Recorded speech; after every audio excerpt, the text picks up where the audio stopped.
L'un des plus prestigieux théâtres de Dakar et du Sénégal sombre dans l'oubli. Sur le boulevard de la République, l'institution Sorano a perdu ses lettres de noblesse en même temps que sa splendeur plastique. La compagnie du Théâtre National fut un des projets culturels les plus emblématiques du président poète. 55 ans plus tard, le patrimoine commun n'est plus qu'un théâtre d'ombre. Le cauchemar du coronavirus de 2020 n'en est qu'un accélérateur de dégâts. L'année horrible est aussi une année blanche qui a fait perdre près de 100 millions de chiffres d'affaires. Il est urgent donc aujourd'hui de la remettre en état et d'optimiser son fonctionnement. C'est une des récentes préconisations du Conseil des ministres. Oh oui, Sorano ne peut pas tomber à l'eau. C'est notre histoire, notre âme, et cela fait partie de notre molécule.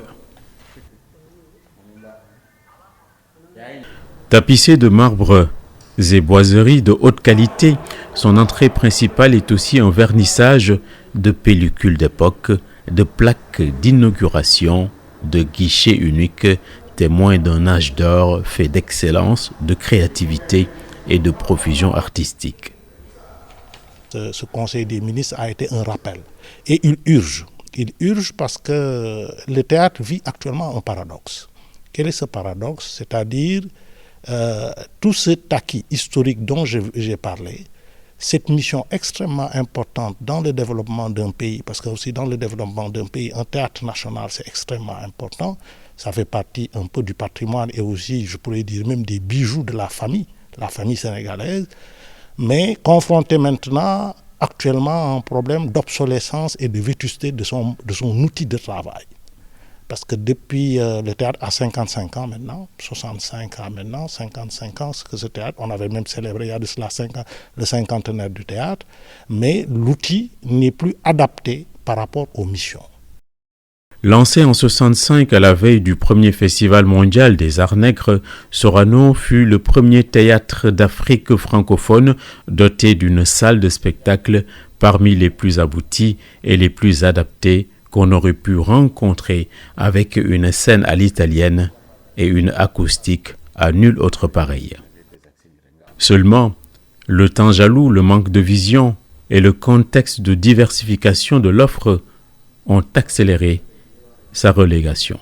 Avant que le rideau ne s'effiloche, le théâtre avait vocation à être la vitrine de toutes les expressions culturelles du Sénégal et un laboratoire artistique ouvert au monde qui participait au rayonnement de la diplomatie culturelle.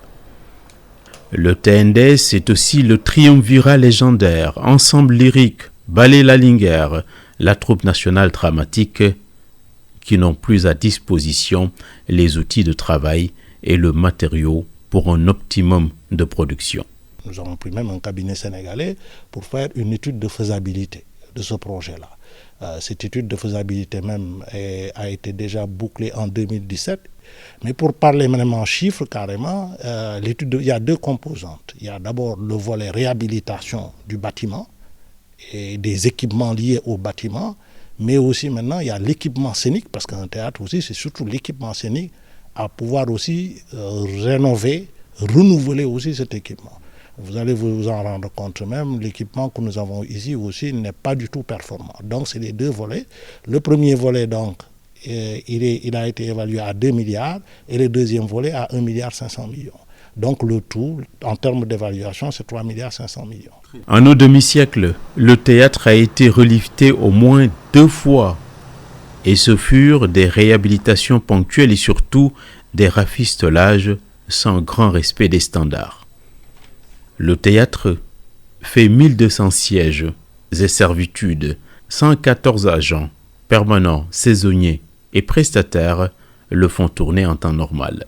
Et quantité de grands classiques tels l'Adjor, l'Exil d'Albouri, Guignoli, Damel Makodou font partie du patrimoine, œuvres de génie qui ont créé des œuvres qui les dépassent aujourd'hui.